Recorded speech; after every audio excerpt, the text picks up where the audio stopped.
Sur cette vidéo, regardez comment nous gérons la fiche article, la création d'un article, la consultation d'un article. Donc l'option de création de gestion de la fiche article, c'est la fonction scan article que vous pouvez, comme on l'a vu déjà, renommer si vous le souhaitez. Donc je vais cliquer dessus. Quand je clique sur scan article, j'arrive tout d'abord sur la précédente liste que j'ai utilisée. C'est-à-dire que j'ai déjà fait une recherche et c'est cette liste qui apparaît. Donc là, si par exemple je cherche mes bières en 33 centilitres, donc je tape bière 33, je vais retrouver tous les résultats qui contiennent quelque part. Alors vous voyez, certaines fois, là j'ai des bières en 75 centilitres, mais elles contiennent bien 33 dans le code barre. Car la recherche que vous pouvez taper là-haut va rechercher dans tous les éléments de la fiche article. Donc c'est une recherche très très puissante.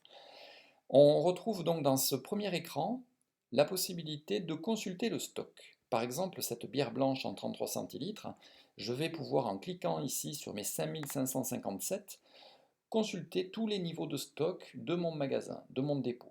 Donc je vois bien que j'en ai 5557, que je n'ai pas de quantité réservée client, qui sont les commandes clients. Je n'ai pas de commandes fournisseurs, en effet. Alors les commandes fournisseurs n'apparaîtront que sur les articles composants qui rentrent dans vos fabrications. Donc je peux voir déjà d'un coup d'œil les stocks de mes articles. Si je veux rentrer dans une fiche article, par exemple celle-là, je vais tout simplement cliquer dessus et j'entre sur une première feuille qui est une feuille de synthèse divisée en quatre pavés. Le premier pavé qui est un résumé de la fiche article où on va voir notre prix TTC, notre code barre, la photo, éventuellement le fournisseur chez qui on peut l'acheter, donc là bien sûr c'est vous qui le fabriquez. On va retrouver en partie basse les statistiques de vente mois par mois, on voit combien on en vend mois par mois. Je vois en haut à droite les niveaux de stock, ce qu'on a vu précédemment. Donc j'ai 6135 stocks physiques, j'ai pas de min max renseigné, j'ai des commandes clients 0, des commandes fournisseurs 0, et sur les 12 derniers mois, j'ai vendu 2827 références. Si je veux aller voir maintenant ma fiche article en détail, j'ai ce bouton modification qui va me permettre d'aller la consulter. Donc une fiche article, c'est vrai, c'est une fiche un petit peu rébarbative, il y a beaucoup de choses dans une fiche article. On va essayer de le rendre un peu ludique. Donc vous avez un code article, une désignation, euh, une famille, vous allez classer les articles par famille. La famille sert habituellement à affecter comptablement un article, ce n'est pas pour vos statistiques. Le type de votre article, est-ce que c'est un article standard, c'est-à-dire un article qui va être vendu, ou est-ce que c'est un composant de fabrication ou une opération de fabrication? Donc on verra ça tout à l'heure. Pour l'instant, on a créé un article de vente. Dans les infos générales, je vais retrouver mon code EAN de l'article. Je peux éventuellement en avoir plusieurs. Je vais retrouver mon catalogue. Alors ça, par contre, c'est vraiment pour vos statistiques et ça doit reprendre un peu le catalogue de votre site web. Donc, par exemple, cette bière fait partie du premier catalogue qui s'appelle bière et deuxième catalogue blonde. Donc, vous pouvez comme ça découper votre catalogue article jusqu'à 4 niveaux imbriqués. On va retrouver ici le fournisseur, bon, sachant que c'est de la fabrication, donc c'est vous, votre prix d'achat, votre prix de vente. Est-ce que vous le vendez globalement en hors-taxe ou en TTC? Est-ce que vous le gérez en stock, cet article? Alors, vous avez un stock, vous voyez, sérialisé, ça, jamais vous, dans la brasserie, vous le ferez. C'est soit du coût moyen unitaire, soit du lot. Si vous gérez votre article en lot, c'est donc par rapport à vos lots de fabrication. Donc, on va dire que vous, ce sera soit du aucun, soit du coût moyen unitaire, soit du lot. Et puis dessous, vous avez des éléments concernant le type de facturation. Est-ce que c'est des factures au poids ou non? Est-ce que vous voulez alimenter le site web ou pas? Vous verrez que cet article pourra être envoyé au site web. Est-ce que vous passez cet article en sommeil? La facturation au débit, ça ne vous intéressera pas beaucoup. Le conditionnement, très important, on verra que nous aurons la possibilité de décrire des conditionnements de vente, c'est-à-dire des cartons de 12, des cartons de 24, voire même des palettes, pourquoi pas, pour faciliter la saisie dans vos documents. Ensuite, quel est le volume de votre bouteille? votre taux d'alcool pour qu'on soit capable de vous calculer votre montant d'assises qui sera intégré dans tous vos documents de vente. Donc, je vais passer maintenant sur l'onglet tarifs de vente qui est ici et vous allez voir que ce sont des onglets avec des sous-onglets assez... Le tarif de vente, c'est quelque chose qui peut être assez complexe. Donc un tarif de vente, il peut être d'abord général, c'est-à-dire le tarif qui va s'appliquer à tout le monde, quelle que soit sa catégorie. Ce tarif général, si je veux aller le modifier, je peux cliquer ici sur le petit crayon et je vois donc tous les éléments de mon tarif. C'est bien pour ma référence 333,019. J'ai un tarif qui démarre à telle date et qui finit à telle date, donc on a des tarifs qui peuvent se faire de date à date et vous pouvez bien sûr comme ça anticiper des modifications de tarifs.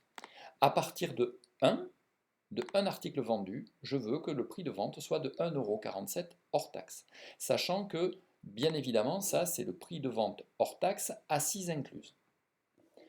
Ensuite on a la possibilité d'aller au niveau des catégories tarifaires, indiquer des tarifs différents. Vous pouvez très bien, par exemple dans notre cas ici, avoir un tarif boutique qui n'est pas le même que le tarif pour vos professionnels.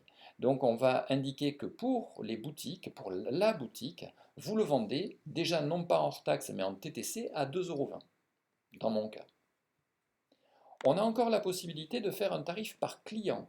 C'est-à-dire que pour un client donné, je vais lui faire tel prix. Et enfin, dernière possibilité, un tarif promotion.